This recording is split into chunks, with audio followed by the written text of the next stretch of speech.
Hello दोस्तों, आप सभी का हमारे YouTube चैनल फास्ट कैलकुलेशन में स्वागत है। तो इससे पहले की वीडियो में हमने एक्सरसाइज 6.1 के क्वेश्चन नंबर 2 और 3 को डिस्कस कर लिया था। तो आज के इस वीडियो में हम क्वेश्चन नंबर 4 और 5 को डिस्कस करेंगे। तो चलिए बिना किसी देरी के अपने इस वीडियो को स्टार्ट करते हैं। क्वेश्चन नंबर 4 में दिया गया है, यदि x प्लस वाई बराबर w प्लस जेड है तो सिद्ध कीजिए कि AOB एक रेखा है। ये हमें क्वेश्चन में दिया गया है, ठीक है, और ये इसका चित्र दिया गया है। तो हमको क्या सिद्ध करना है कि AOB क्या है, एक रेखा है, और ये चीज़ हमें क्वेश्चन में दी गई है। तो इसका अभी हम देखेंगे कि यूज़ कहाँ पर करना है। इससे पहले समझ लेते हैं कि AOB को एक रेखा कैसे सिद्ध करेंगे। अच्छा, सबसे पहले तो अगर कोई भी ये मान लीजिए मैंने रेखा खींची तो अपने एक तरफ कितने अंश का कोण बनाती है, ये आप बताइए। ये बनाती है हमारा 180 अंश का कोण बनाती है या नहीं बनाती है ना। तो इसी प्रकार से अगर AOB एक रेखा है तो वो अपने एक तरफ 180 अंश का कोण बनाएगी, है ना। तो x प्लस वाई बराबर 180 होना चाहिए, या फिर दूसरी तरफ भी 180 अंश का कोण बनाएंगे। अगर दूसरी तरफ की बात करें तो ये भी कितना बनाती है, 180 अंश का कोण बनाती है, तो ये भी कितना बनाएगी, 180 अंश का कोण बनाना चाहिए। तो w प्लस जेड क्या हो जाएगा, 180। तो हमको क्या सिद्ध करना है, हमको सिद्ध करना है अपने एक तरफ या तो 180 अंश का कोण बनाए, यानी कि x प्लस वाई, एक तरफ कौन कौन से कोण है, x और y है, तो इनका योग हमारा पूरा 180 होना चाहिए। या फिर और हम क्या सिद्ध कर सकते हैं कि w प्लस जेड भी क्या होना चाहिए, ये भी हमारा 180 अंश हो जाए तो कोई प्रॉब्लम नहीं। हम कह देंगे कि AOB क्या है, एक सीधी रेखा है या एक रेखा है, ठीक है। तो अब हमें ये समझ में आ गया है कि हमें प्रूफ क्या करना है, हमें इन्हीं दोनों को प्रूफ करना है। इन दोनों में से कोई भी एक प्रूफ हो जाएगा तो बिल्कुल अच्छे से आप कह सकते हो कि AOB एक क्या है, रेखा है। तो चलिए बिना किसी देरी के हम अपने इस प्रूवमेंट को स्टार्ट कर देते हैं। तो सबसे पहले हम लिख लेते हैं कि क्या दिया गया है, लिख लेते हैं दिया है। तो क्या दिया गया है, हमें दिया गया था कि x प्लस वाई बराबर है w प्लस जेड के, ठीक है। तो ये चीज़ हमें क्वेश्चन में दी गई थी। और अगर आप बात करो तो वहाँ पर पूरा का पूरा कोण कितना बन रहा था, पूरा कोण अगर हम बात करें तो ये पूरा का पूरा गोला बन रहा है कि नहीं बन रहा है। इसका मतलब ये 360 अंश का कोण होगा कि नहीं होगा। तो ये पूरा हमारा 360 है, तो इसी को हम लिख देते हैं कि x plus y plus w plus z, यानी कि ये पूरा का पूरा कोण क्या बना रहे हैं, सारे कोण मिल करके 360 डिग्री बना रहे हैं। तो यही लिख देते हैं हम अपने सोल्यूशन में। तो यहाँ पर लिख देते हैं कि x plus y plus w plus z बराबर क्या बना रहा है, 360 डिग्री बना रहा है। और अगर हम ध्यान से देखें कि x प्लस वाई या w प्लस जेड, क्योंकि हमें प्रूवमेंट में x plus y equal 180 degree चाहिए या फिर w प्लस जेड बराबर 180 डिग्री चाहिए, इन दोनों में से कोई भी एक चाहिए। तो प्रूवमेंट में या तो x वाई आ रहे हैं या तो w जेड आ रहे हैं, चारों चीज़ें एक साथ नहीं आ रही है ना। तो हमें भी या तो डब्ल्यू जेड को हटाना पड़ेगा या एक्स और वाई को हटाना पड़ेगा। तो हम करेंगे क्या, हम लिख सकते हैं क्योंकि x प्लस वाई डब्ल्यू प्लस जेड दोनों आपस में बराबर हैं, तो हम w प्लस जेड की जगह x प्लस वाई यूज़ कर सकते हैं या फिर x प्लस वाई की जगह w प्लस जेड यूज़ कर सकते हैं। आप इनको आपस में एक दूसरे की जगह यूज़ कर सकते हैं, क्यों, क्योंकि ये इनके मान जो हैं वो बराबर दिए गए हैं। तो यहाँ पर हम x प्लस वाई को तो ऐसे ही लिखेंगे, w प्लस जेड की जगह मैं क्या लिख दूँगी, x प्लस वाई लिख दूँगी, क्योंकि ये दोनों बराबर है, ठीक है। आप x प्लस वाई की जगह भी w प्लस जेड लिख सकते हो, कोई प्रॉब्लम नहीं है। तो अगर मैं अब देखूँ x प्लस एक्स क्या बना रहा है, 2x होता है, y प्लस वाई क्या होता है, 2y होता है, बराबर 360 डिग्री। अगर हम किससे कॉमन लें, यानी कौन सा ऐसा नंबर है जो दोनों में आ रहा है, तो 2 कॉमन आ जाएगा, x प्लस वाई बचा केवल, तो 360 ऐसे हो जाएगा।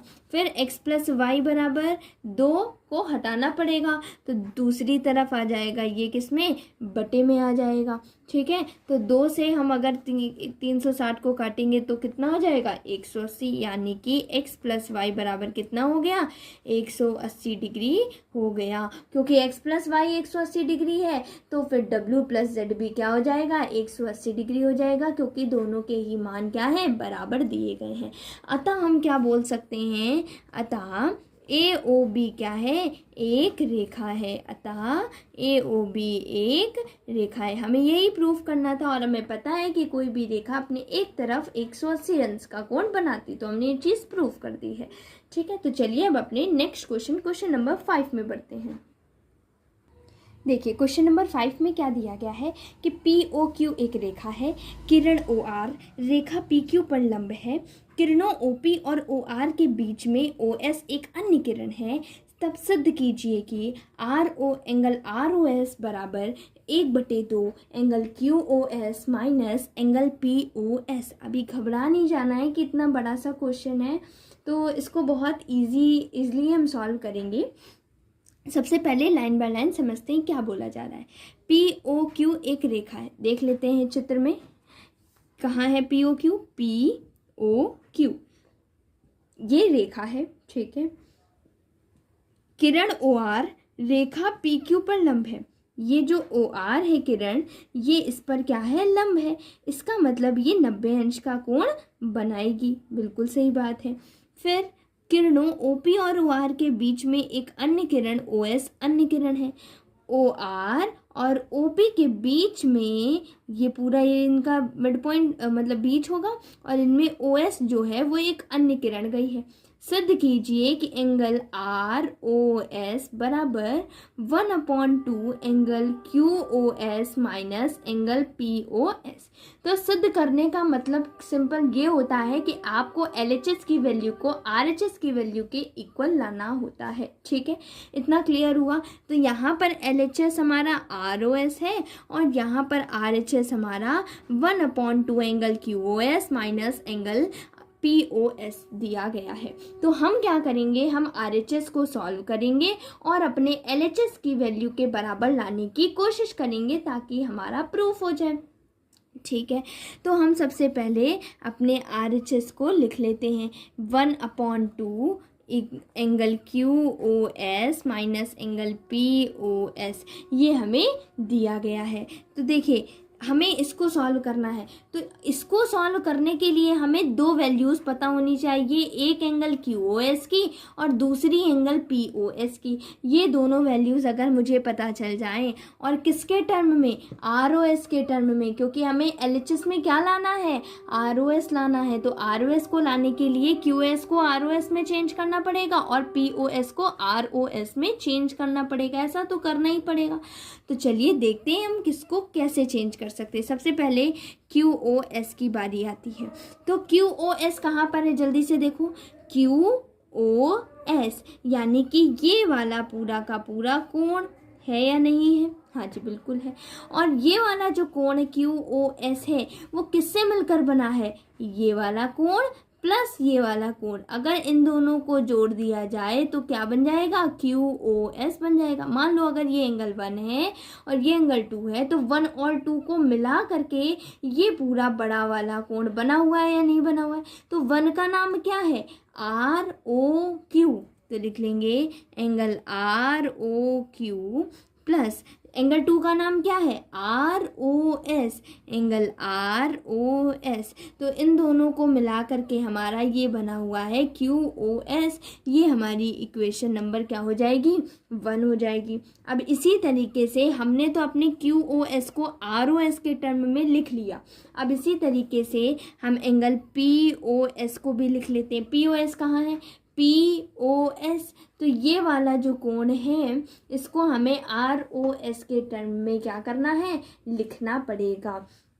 तो देखो आर ओ एस में से ये क्या है, हमको क्या चाहिए, पी ओ एस चाहिए, हमें क्या चाहिए, पी ओ एस चाहिए। तो पी ओ एस हमें कहाँ से मिलेगा, अगर मैं इस पूरे बड़े वाले एंगल को मैं नाम दे देती हूँ 5, अगर मैं 5 में से 2 को हटा दूँ तो मुझको इतना पार्ट मिल जाएगा और ये वाला क्या है, पी ओ एस ही तो है। फिर से समझो, ये 5 जो है ये बड़ा वाला, ये जो बड़ा वाला मैं पेन से कर रही हूँ डार्क। ये जो बड़ा वाला एंगल है ये एंगल 5 है और ये जो छोटा वाला है ये एंगल 2 है। अगर मैं पूरे 5 में से 2 को हटा दूँ, माइनस कर दूँ, तो ये वाला एंगल मिल जाएगा या नहीं मिल जाएगा। और यही तो एंगल हमारा POS है, यही वाला तो एंगल POS है। तो हम क्या करेंगे, इस 5 में से 2 को घटा देंगे तो ये एंगल POS मिल जाएगा। हाँ जी बिल्कुल मिल जाएगा। तो 5 का नाम क्या है, R, एंगल ROP है या नहीं है, तो लिख लेते हैं angle ROP plus, sorry minus करना है, हटाने के लिए माइनस करते हैं, बढ़ाने के लिए प्लस करते हैं। माइनस क्या करना है, एंगल 2 को। एंगल 2 का नाम क्या है, ROS, तो लिख लेते हैं एंगल ROS। इक्वेशन नंबर क्या हो जाएगी, 2 हो जाएगी। कोई दिक्कत इसमें, बहुत इजी है, बहुत ज़्यादा इजी। हमको दोनों की वैल्यू पता चल गई, QoS की भी और POS की भी। अब बस केवल हमें अपने समीकरण यानी RHS में रख देना है। रख देते हैं। QoS की वैल्यू क्या रखेंगे, angle ROQ plus angle ROS minus अगर हम करें POS की वैल्यू क्या रखेंगे, angle ROP plus angle ROS। अब आप लोगों के माइंड में आ रहा होगा कि ROP तो प्लस का था, आपने माइनस का कर दिया, ROS माइनस का था, आपने प्लस में कर दिया। क्योंकि बाहर माइनस लगा हुआ था, तो जब माइनस का मल्टीप्लाई इस पूरे से होगा तो वो उसके सारे साइन चेंज हो जाते हैं, प्लस वाला माइनस में हो जाता है और माइनस वाला प्लस में चेंज हो जाता है। अब हम आगे करते हैं। तो इस वजह से ये जो हमारा है ROP वो प्लस में था पहले, अब माइनस में हो गया। ROS जो पहले माइनस में था अब वो प्लस में हो गया। क्यों, क्योंकि हमें POS की वैल्यू को घटाना था, तो इसके पहले माइनस आ जाता, जिसकी वजह से सारे साइन क्या हो गए, चेंज हो गए हैं। अब हम क्या करेंगे, हमें क्या ROQ की वैल्यू पता है, ROQ की, हाँ जी बिल्कुल पता है, 90 डिग्री होती है, तो लिख लेते हैं ये हो जाएगा 90 डिग्री। ROS की वैल्यू पता है, ROS की नहीं, ये तो नहीं पता है और इसकी हम निकालेंगे भी नहीं। क्यों, क्योंकि हमें अपने LHS में ROS चाहिए, तो हम ROS को ROS ही रहने देते हैं। ROP बिल्कुल पता है 90 डिग्री। क्यों 90 डिग्री, क्योंकि अगर एक साइड 90 है तो दूसरे साइड तो ऑब्वियसली वो 90 होगा ही होगा। तो ROS ऐसे लिख लिया। ROP ये तो हमारा खैर 90 डिग्री दिया गया है, प्लस एंगल ROS 90 प्लस का एक माइनस का कैंसिल आउट करके 0 कर दो, तो हमारे पास क्या बचेगा, 1/2 इंटू 2 एंगल ROS। 2 से 2 कैंसिल, क्या बचेगा, एंगल ROS। तो देखिए अगर आप क्वेश्चन में, तो मुझे यही प्रूव करना था, हेंस प्रूव्ड। ठीक है, तो इस तरीके से ये हमने अपना ये क्वेश्चन नंबर 5 को भी प्रूव कर लिया है। ठीक है, और यही हमारा, क्योंकि LHS था, ये किसकी वैल्यू थी, LHS की वैल्यू थी कि नहीं थी, और LHS बराबर RHS हो गया, तो ये प्रूफ हो गया।